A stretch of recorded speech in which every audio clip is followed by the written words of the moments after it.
today I'm going to show you how to turn this into this.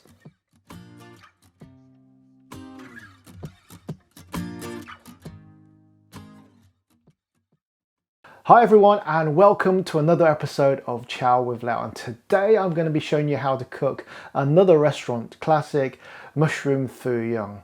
This one is light, it's delicious, and it's healthy. What more could you want? So without further ado, let's get on with it. So the first thing we're going to do is to chop our mushrooms into nice chunky pieces so they don't melt away when we fry them, and they still have plenty of bite to them when we come to eat the pho young.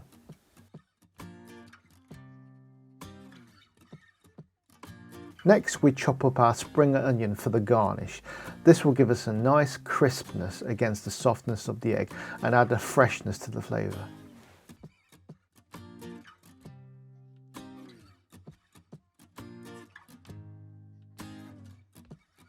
And now onto the star of the show, the eggs. We've got 4 large organic free-range eggs here. Now, free-range eggs are always really good because I think there really is a difference in flavour. They're much less watery than normal battery farmed eggs, I find, and that alone is a good enough reason for me to choose them. And now it's time to give those eggs a damn good thrashing. You see, cooking is a really good stress release as well as a great form of exercise. I just made that up, by the way.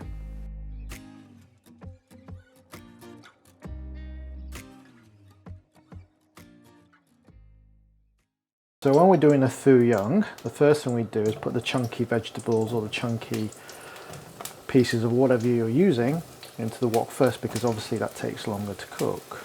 When it comes to your choice of mushrooms, pretty much anything goes. I would just select mushrooms that have some body to them. You don't want them to break up too much or melt away when you start cooking them, because then you won't taste them and they'll just go to mush, which, because the egg is already soft, you don't want. Next, we put in the bean sprouts. Now, bean sprouts you can find at most good supermarkets, but if you can't find them in supermarkets, you can definitely find them at your local Chinese or Asian supermarket.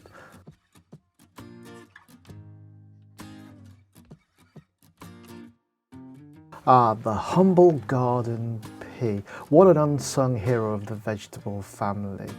Really sweet, packed full of vitamins, and the freshness it'll add to this dish really gives it something extra.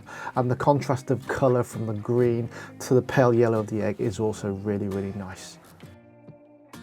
Now it's time to add a good pinch of salt and pepper to our ingredients. Make sure we don't add too much at this stage. You can always taste a little bit later and add some more if you want to. You can't take it away. This is now when we add the egg. Because the vegetables are cooked about 3/4 of the way through, by the time the egg is set, everything will be just done perfectly.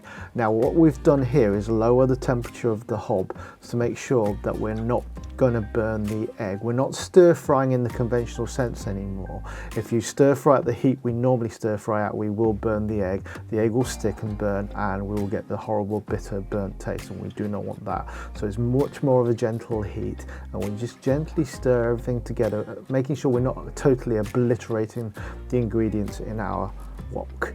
And just keep it nice and moving, making sure that the egg is cooking evenly and gently. This is a totally different style of cooking to your conventional stir fry cooking, because we're not searing here, we're not searing the egg, we're just gently heating it through until it sets.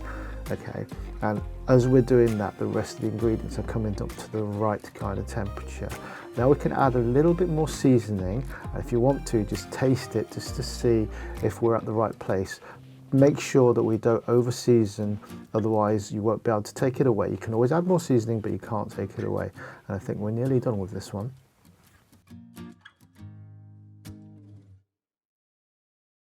And there you go, guys. How quick and easy was that? And the best thing about it is you can add other ingredients if you so wish.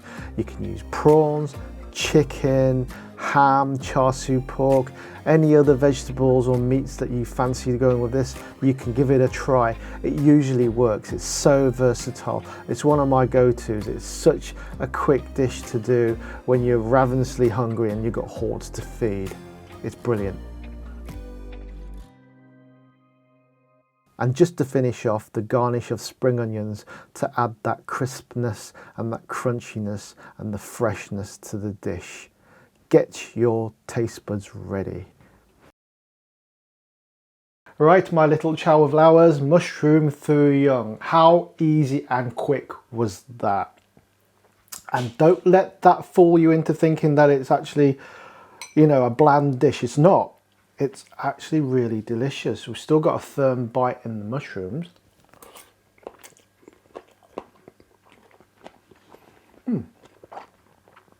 The bean sprouts are still nice and crisp. The peas, as well as adding a little bit of colour to the whole thing, a little bit of bite and some sweetness to it. And the spring onion just gives it a little bit of crunch as well. And it contrasts against the egg so nicely. The seasoning is just right, not too salty, and the pepper comes through really nicely. Honestly, it's not one of the first dishes that comes to my mind when I'm actually wanting to eat a Chinese meal. But hello. But when you have it, it's really, really gorgeous. We try some, Kobe? Yep. Come on then.